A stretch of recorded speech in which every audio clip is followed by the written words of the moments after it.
প্রিয় পাঠক, আজকে আমরা নির্দেশন অনলাইন স্পোর্টসে মুখোমুখি হচ্ছি তুষার একাডেমির স্বত্বাধিকারী আল মুজাহিদ হোসেন তুষারের সাথে। সবাই কেমন আছেন আপনি? হ্যাঁ, আছি আলহামদুলিল্লাহ। আপনি কেমন আছেন? আলহামদুলিল্লাহ ভালো।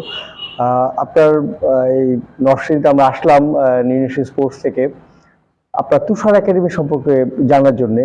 যে এটা লোকমুখে আমরা শুনেছি সুন্দর একটা একাডেমি আপনি করেছেন, এটা কি উদ্দেশ্যে আপনি শুরু করলেন?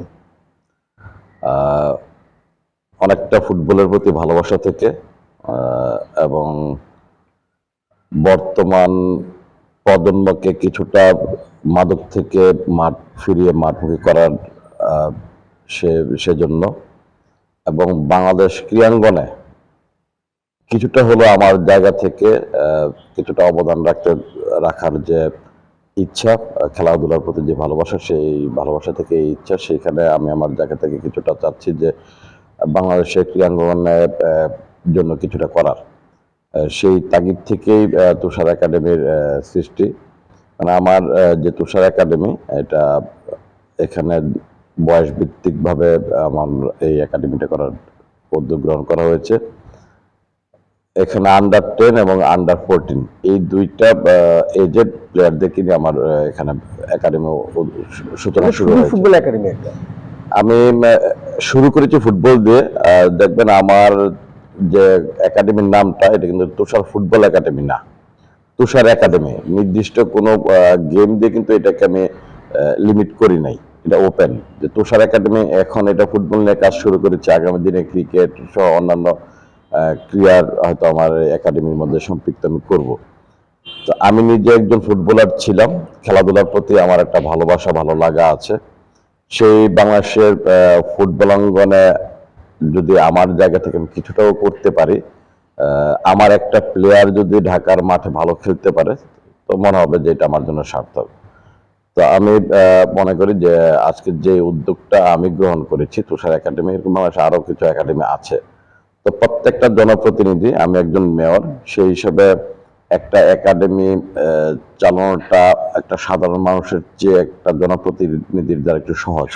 মানে একটা একাডেমি চালাতে গেলে যে আনুষঙ্গিক বিষয়গুলি লাগে, এটা অ্যারেঞ্জ করাটা একজন জনপ্রতিনিধির জন্য সহজ। আমি অনুরোধ করব আপনাদের মাধ্যমে, আমাদের বাংলাদেশে 300টি আসন, 300 জন এমপি মাননীয় সংসদ সদস্য রয়েছেন, সংরক্ষিত রয়েছেন। অন্তত 300 জন এমপির যদি তাদের নির্বাচনী এলাকাতে একটি করে একাডেমি থাকে, তাহলে 300টি একাডেমি। তো এই 300টি একাডেমি থেকে যে প্লেয়ারগুলি বেরিয়ে আসবে, এখানে আন্ডার 10, আন্ডার 14, আন্ডার 18 বা 17 যদি করা হয়, সেখান থেকে কোচের মাধ্যমে শিখে যদি ঢাকার মাঠে প্লেয়ার যায়, এই 300 একাডেমি থেকে আমরা যে প্লেয়ারের মাধ্যমে বেস্ট 11 তৈরি হবে বাংলাদেশে, অবশ্যই এটা মেধাবী প্লেয়ার তৈরি হবে। কারণ আমাদের মফস্বলে যারা খেলাধুলার প্রতি যাদের আগ্রহ রয়েছে বা যারা প্লেয়ার হতে চায়, তারা আসলে একান্তই নিজস্ব প্রচেষ্টায় তারা খেলাধুলা করে, নিজেরা মাঠে যায়, প্র্যাকটিস করছেন, খেলছেন। কিন্তু আসলে খেলার যে শিক্ষা, একটা শিক্ষকের অধীনে লেখাপড়া করা আর নিজে নিজে বই নিয়ে শেখা, দুই রকম। তো আমাদের মফস্বল প্লেয়াররা আসলে নিজেরা খেলছেন। তো ফুটবলের যে আছে, যে ফুটবলের যে কোচ, সে যেভাবে ট্রেনিং করাবে, কি করা উচিত, এটা যদি একেবারেই সে একটা ছেলে 7-8 বছর থেকে একটা কোচের অধীনে শিখে যদি বড় হয়, যে স্কুল প্রক্রিয়া যেমন রয়েছে, যে প্রাইমারি, মাধ্যমিক, উচ্চ মাধ্যমিক, আমাদের একটা উপজেলায় যদি অন্তত ক্লিয়ার প্রাইমারি, মাধ্যমিক, উচ্চ মাধ্যমিক এরকম একটা প্রতিষ্ঠান থাকে, এখান থেকে সে ফুটবলের ভাষা শিখে বড় হয়।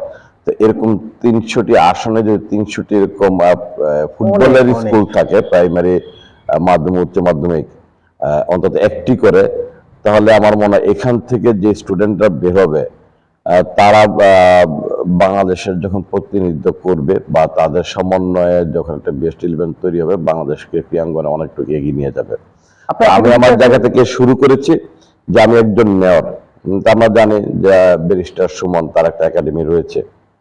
তো এইরকম যদি সবাই একাডেমি করে, আমারটা দেখে যদি আরেকজন মেয়র যদি আগ্রহী হয়, আরেকজন জনপ্রতিনিধি যদি আগ্রহী হয়, আমি হয়তো আমার এই জায়গা থেকে সমস্ত কিছু করা সম্ভব না, কিন্তু হয়তো একটা মেসেজ দেওয়া সম্ভব, হয়তো আরেকজনকে আগ্রহী করা সম্ভব। আহ, তো এটা আপনাদের মাধ্যমে আমি সকলকে অনুরোধ করতে চাই, এবং যারা জনপ্রতিনিধি অনেকেরই হয়তো এরকম একাডেমি বর্তমান সময় কিছুটা থাকতে পারে, বা মফস্বলে যারা একাডেমি করেছেন তাদেরকে আমি বলবো যে আপনারা তাদেরকে একটু সামনের সারিতে এনে তাদেরকে একটু উৎসাহিত করেন, তারা অনুপ্রাণিত হবে, বা তাদেরকে দেখে একটি একাডেমির সংখ্যা যদি বাড়ে তাইলে সেটাই অনেক কিছু। যে আপনার একাডেমির ব্যাপ্তিটা একটু সম্পর্কে বলবেন, মানে একাডেমির কতজন নিয়ে শুরু করেছেন, কত সালে শুরু করেছেন? আমার একাডেমিটা প্রাতিষ্ঠানিকভাবে শুরু হয়েছে, খুব বেশি দিন হয় নাই, 1 বছরের কাছাকাছি একাডেমি আমি শুরু করেছি। এখানে প্রায় 140 থেকে 50 জন স্টুডেন্ট নিয়ে, খেলোয়াড় নিয়ে আমার একাডেমিটা যাত্রা শুরু করেছিল। এখানে 2টা বেচে, যেটা বললাম যে আন্ডার 10 এবং আন্ডার 14, 2টা বেচে আমি এই একাডেমি শুরু করেছি। তো এটা প্রতিনিয়তই আমরা একজন কোচের মাধ্যমে, যিনি মোহামেডানের প্লেয়ার ছিলেন, এরকম একটা কোচের মাধ্যমে আমার একাডেমি শুরু হয়েছে। তো আমরা একাডেমি শুরু হয়েছে অল্প কিছুদিন, কিন্তু আমি ফুটবলের সাথে সম্পৃক্ত বাবা প্লেয়ারদেরকে বিভিন্নভাবে আমার জায়গা থেকে যতটুকু প্রোভাইড করা প্রয়োজন আমি চেষ্টা করেছি। আমি আমাদের এই উপজেলা থেকে কলকাতাতে 3বার আমি কলকাতার সংযোজন ক্লাব নামে একটা এলাকা, সেই ক্লাবের উদ্যোগে সেখানে টুর্নামেন্ট প্রতি বছর হয়ে থাকে। তো আমি আমাদের এই পলাশ থেকে প্লেয়ারদেরকে সেখানে পাঠিয়েছি, 3 বছর ওই টুর্নামেন্টে অংশগ্রহণ করা হয়েছে। একাডেমি নিয়ে একটি ভবিষ্যৎ পরিকল্পনা কি? এই যে প্লেয়ারদের তৈরি করছেন, ওদেরকে কিভাবে প্রোভাইড করবেন, কিভাবে ক্লাবগুলোতে দেবেন? যেমন ঢাকার একটা একাডেমি আছে, যে ওরা মানে শুধুমাত্র ব্যবসায়িক হিসেবে নিয়েছে যে আমরা প্লেয়ার তৈরি করব এবং সেটা বিক্রি করব। আপনার কি সেরকম কোনো উদ্দেশ্য আছে কিনা? আসলে আমার একাডেমিটা ওই চিন্তা থেকে না যে এটা আমার ব্যবসা, সেটা থেকে না। তবে আমার এই একাডেমি থেকে আমি ঢাকার মাঠে প্লেয়ার পাঠাতে চাই। সেজন্য যারা ঢাকার মাঠে ক্রীড়াঙ্গনের সাথে সম্পৃক্ত, যেমন কায়সার আহমেদ ভাই, আলফাজ ভাই, নকিব ভাই, আপনার মোহামেডান ক্লাবের যে প্রিন্স ভাই, এরকম যারা সাবেক ফুটবলার রয়েছে, যারা বর্তমান ফুটবল বিভিন্ন ক্লাবের বিভিন্ন জায়গায় তার অবস্থান তাদের রয়েছে, কেউ কোচ হিসেবে, কেউ ম্যানেজার হিসেবে, আমি তাদেরকে বেশ কয়েকবার আমাদের এই পলাশের মাঠে আমি নিয়ে এসেছি। আমার একাডেমির সাথে তাদের প্রীতি ম্যাচ হয়েছে, বা তাদেরকে আমার প্লেয়ারদের ক্রীড়া নৈপুণ্য দেখানোর চেষ্টা করেছি। তাদেরকে আমি অনুরোধ করেছি যে আমার যারা একাডেমি রয়েছে তাদের মধ্যে যদি কোনো মেধাবী ফুটবলার থাকে আপনারা আপনাদের ঢাকার মাঠে খেলার সুযোগ করে দেন। তো আমার এখান থেকে প্লেয়ারদেরকে ঢাকার মাঠে খেলানোর জন্য আমার অবস্থান অনুযায়ী আমার সামর্থ্যে আমি সর্বদা চেষ্টা করব। তো যেটা আপনি বললেন যে বিভিন্ন একাডেমি রয়েছে যে তারা প্লেয়ার তৈরি করে অন্যান্য ক্লাবে প্লেয়ার বিক্রি করে। তো আমি আসলে সেই উদ্দেশ্য নিয়ে এটা করিনি যে এটা আমার একটা ব্যবসা প্রতিষ্ঠান, এখান থেকে আমি বিক্রি করে প্লেয়ার থেকে আমি টাকা কামাই করব, সেটা আমি করিনি। আমি চাই যে আমার এলাকার যারা ফুটবলার রয়েছেন, যারা খেলাধুলা করতে চান, আমার এই একাডেমির মাধ্যমে যেন তারা তাদের নৈপুণ্য ঢাকার মাঠে দেখানোর সুযোগ পায়।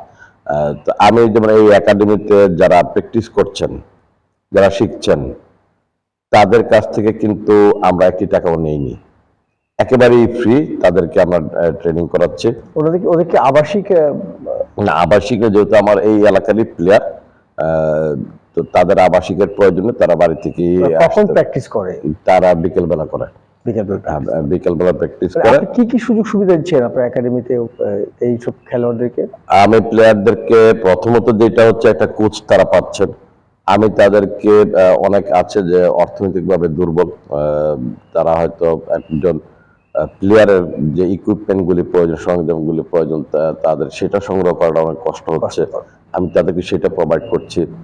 একটা একাডেমির প্লেয়ারদের শিখতে গেলে যে পর্যাপ্ত পরিমাণ বল বা প্র্যাকটিসের যে ইকুইপমেন্টগুলি রয়েছে সমস্ত কিছু আমি আমার অর্থায়নে সরবরাহ করছি, এই সুযোগটা দিচ্ছি। প্লেয়ারদেরকে যতটুকু সম্ভব আমার জায়গা থেকে একটা প্লেয়ার তৈরি করার জন্য কোচিং এর পাশাপাশি শারীরিক ফিটনেসের জন্য যে কিছু জিম এখানে আমরা যে মাঠে প্র্যাকটিস করাই, এই মাঠে একটা স্কুল রয়েছে, স্কুলের যে একটা রুম আমরা এখানে অল্প পরিসরে জিম হিসেবে আমরা সেখানে ইউজ করছি আমাদের প্লেয়ারদের।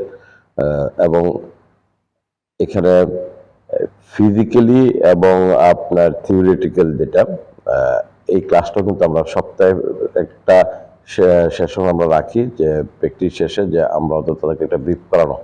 আমরা চেষ্টা করছি যে যারা অভিজ্ঞ কোচ, ভালো কোচ, তাদেরকে অন্তত আমরা মাসে একবার এনে প্লেয়ারদেরকে তাদের কাছ থেকে ব্রিফ নেওয়া, মোটিভেট করার চেষ্টা করা। এবং আমাদের আরেকটা পরিকল্পনার মধ্যে যেটা রয়েছে যে আমরা এখান থেকে যে বাছাই করা যে প্লেয়ার, যেটাকে আমরা বেস্ট 11 যে টিমটা করব বা 20-22 সদস্যের যে টিমটা, তাদেরকে আমরা অন্তত 3 মাসের জন্য একটা ভালো কোচের অধীনে আমরা ট্রেনিং করানোর জন্য আমাদের একটা পরিকল্পনা রয়েছে।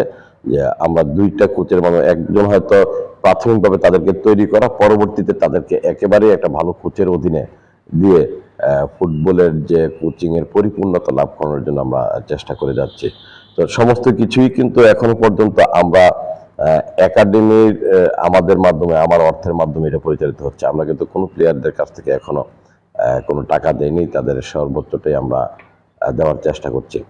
তো এটা আমার অব্যাহত থাকবে যে আমরা আগামী দিনে আমাদের এই পলাশ থেকে যেন ফুটবলার ঢাকার মাঠে খেলতে পারে। আমাদের যারা তরুণ প্রজন্ম এই একাডেমির কারণে আজকে মাঠে এই যে 150-200 ছেলে পেলে প্র্যাকটিস করে, এইখান থেকে সবাই হয়তো ঢাকার মাঠে খেলবে না। এই একাডেমি আছে বিদায় কিন্তু তারা একটা স্বপ্ন দেখছে যে আমরা ঢাকার মাঠে খেলতে পারবো। এটার জন্য অন্তত তারা বিকাল সময়টা মাঠে থাকে, তাদের মাথায় ফুটবলটা নিয়ে চিন্তা করে। এখন আর তারা মাদক নিয়ে চিন্তা করে না বা ফেসবুক নিয়ে তারা চিন্তা করে না। এটা আমি মনে করি যে আমার একাডেমিতে শুধু ফুটবলার তৈরি করা না, এই একাডেমি ফুটবলার তৈরি করবে, খেলোয়াড় তৈরি করবে। এই একাডেমি আমাদের বর্তমান প্রজন্মকে বিভিন্ন অসামাজিক কর্মকাণ্ড থেকে সরিয়ে মাঠমুখী করবে। যখন প্র্যাকটিস হয় তখন দর্শকরাও থাকে। তো এইটা একটা একাডেমির মাধ্যমে আমি কিন্তু অনেক কিছু করার চেষ্টা করছি, যে বিশেষ করে আমাদের জন্য শেখ হাসিনার যে ভীষণ 2041 সালে স্মার্ট বাংলাদেশ গড়তে চান, তো বাংলাদেশকে, এই দেশকে নিয়ে আমরা যে যত রকমের স্বপ্ন দেখি না কেন, সেই স্বপ্ন বাস্তবায়ন করার মূল হাতিয়ার হচ্ছে বর্তমান প্রজন্ম। মানুষের জন্য এই বাংলাদেশ, মানুষের জন্যই এই উন্নয়ন। তো মানুষ যদি ধ্বংস হয়ে যায় তাহলে আসলে এই উন্নয়নটা কোনো আসবে না। সেজন্য মানুষের উন্নয়নটা অনেক বেশি প্রয়োজন। মানুষকে সুস্থ রাখাটা, শারীরিক এবং মানসিকভাবে সুস্থ রাখাটা অনেক ইম্পর্টেন্ট। ধন্যবাদ। এবং এইটা খেলাধুলার বিকল্প নেই। ধন্যবাদ তুষার ভাই, আপনি আমাদেরকে মূল্যবান সময় দিলেন। নিউজ অনলাইনে আমরা আজকে মুখোমুখি হয়েছিলাম মুজাহিদ হোসেন তুষার, নরসিংদীর পলাশের তুষার একাডেমির স্বত্বাধিকারীর সঙ্গে। পরবর্তীতে আমরা কোনো এক সময় কোনো এক জেলার এরকমই আমরা তৃণমূল পর্যায়ের যারা একাডেমি চালাচ্ছেন তাদেরকে নিয়ে কথা বলবো। সে পর্যন্ত সুস্থ থাকুন। ধন্যবাদ।